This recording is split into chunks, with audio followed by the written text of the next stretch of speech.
Hi, I'm Melissa Mattinzi, and welcome to the Pembroke School Committee candidate interview.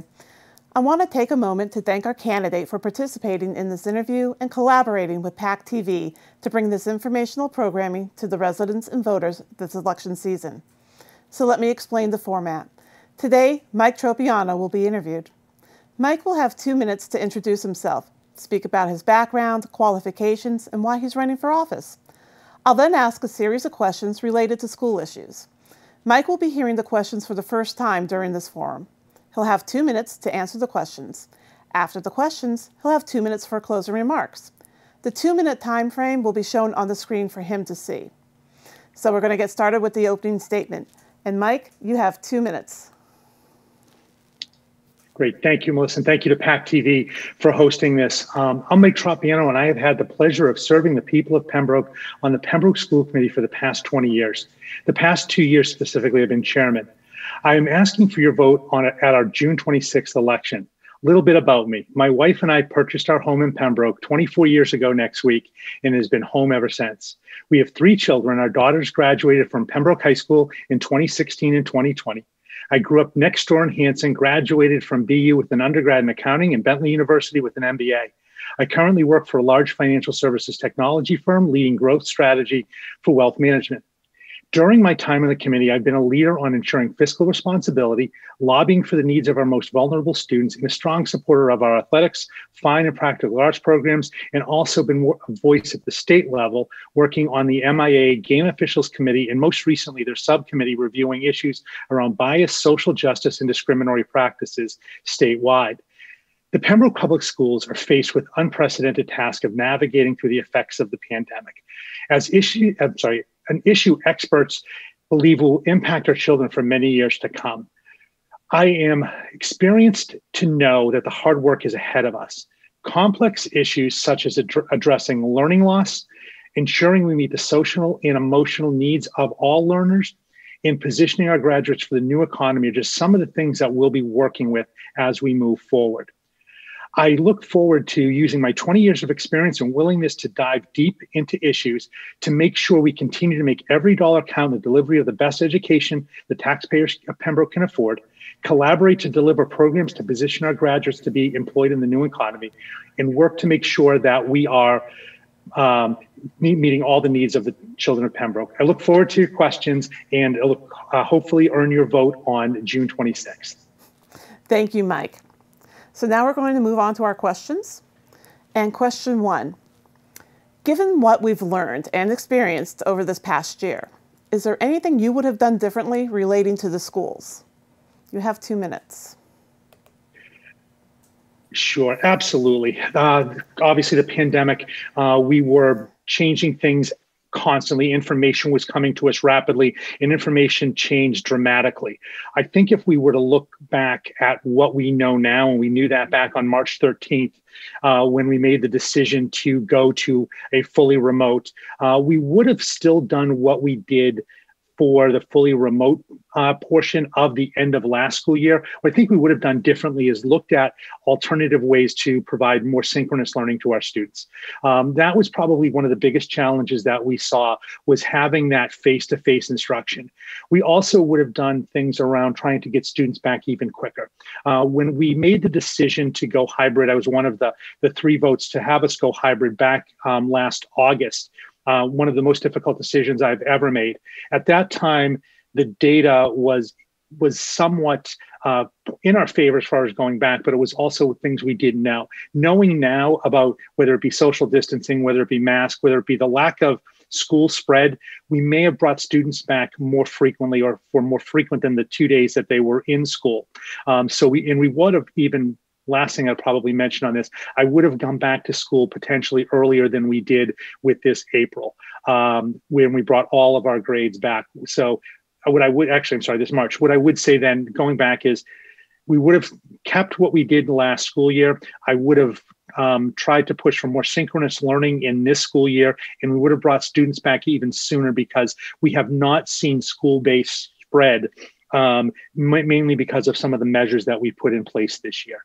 I guess, and actually, because I do have one last second, I would have tried to figure out a way for us to have more of the efforts for our seniors who are graduating and leaving our district. I really feel badly about what's happening to them, and I wish we could have done more for them. Thanks, Mike. We're going to move on to question 2. What is the one thing that you think the residents should understand about managing the school budget? You have 2 minutes. Sure. The Pembroke school budget right now, the budget is $35.5 million for proposal for next year.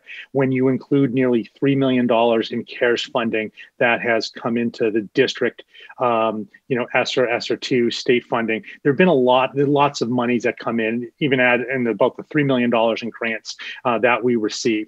The first thing I want Pembroke, the taxpayer of Pembroke, to understand is we are very fiscally responsible with how we spend our money. We clearly spend it as our own. Our budget right now is about 73% wages, so there's not a lot of discretionary items in there. But what we've done is we've been very creative in how we deliver services within that. We've taken a in-district approach first to things such as special education. We have a moral and fiscal responsibility to ensuring that we keep those students in district, and we've done that to try to save the taxpayers money, but also live up to a moral obligation, which is very important to myself and the other members that I've served with over the years. The second thing I think is important to know is when we look at the dollars, we do look at it as they are our own, because we are taxpayers, all 5 of us on the committee. So when we look at how we spend our money, we're also looking at how the long-term ramifications of that and staying within a budget. Since I've been on the committee, we have not gone to town meeting floor to look for money for the current fiscal year, which was a practice that happened many times prior to my joining the committee 20 years ago. We've communicated very well with the selectmen, or the select board, I should say, and the advisory committee. The last thing I'll mention on this is we do look at all avenues in order to make sure that we get the most out of every dollar, whether it's negotiating contracts, depending upon the term, longer term, to get better money, better contracts there. We will do everything we can whenever we're negotiating any other contracts. And we do look at how our purchasing and capital does in order to make sure we spend that money most effectively. Great. Thank you, Mike. Okay, and we're going to move on to our last question, question 3.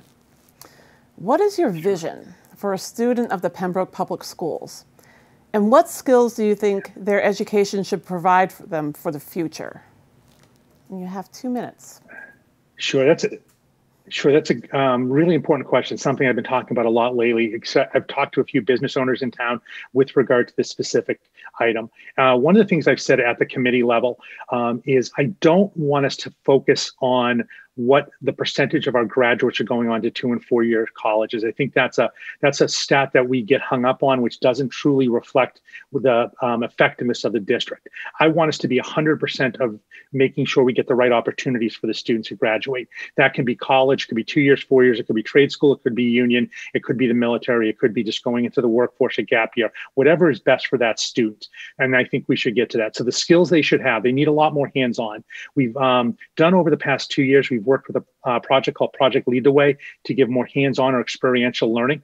Actually have a meeting coming up with some business leaders in the area and our curriculum director, Mary Beth Brust, to see how we can expand our engagement in the community in order to expose students to what is out there besides what's in a traditional school. We talked 2 weeks ago, big proponent of what can we do capital-wise to position the school so that we can get more of that hands-on opportunity in the school day and also outside the school day, as I just mentioned. Within the school day, we do think there needs to be obviously a higher level of technical training, regardless of the position you go into in life.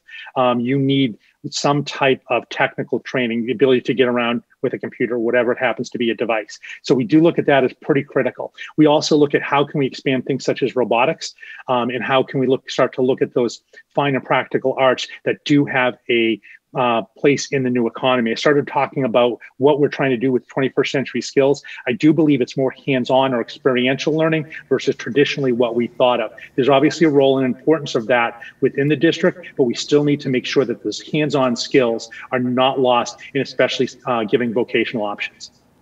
Fantastic. Thank you, Mike. Now we're going to move on to closing remarks. And you have 2 minutes for those. Great. I want to thank PAC TV again for this opportunity.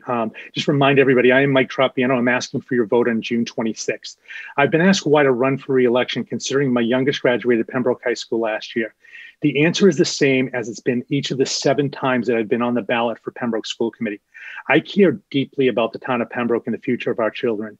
Now more than ever, we need an experienced leader on our school committee, an experienced voice who's evolved with the times and adapted to the changes in our town, and take that experience, not to say as we've done it that way forever, we should continue to do that. That is not how I work, and that's not how I will work. I want to leverage that experience in the deep relationships that I have for the betterment of our town.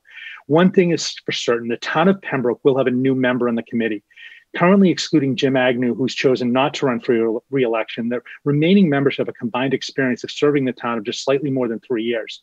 The issues facing our district are complex and require a deep understanding of how the school district operates. As I mentioned earlier, we have a proposed budget of $35.5 million and another about $6 million coming in grant money over this next year. That requires a really disciplined approach to making sure that we're spending that taxpayers' money wisely. I've demonstrated the ability to balance budgets and allow for a quality education. As I mentioned earlier, should you entrust me with your vote on June 26, I will continue to deliver meaningful results for our community, which again includes that making sure every dollar counts in the delivery of the best education the taxpayers can afford, collaborating to deliver programs to position our graduates to be employed in the new economy, and working to make sure we meet all of the needs of the children of Pembroke.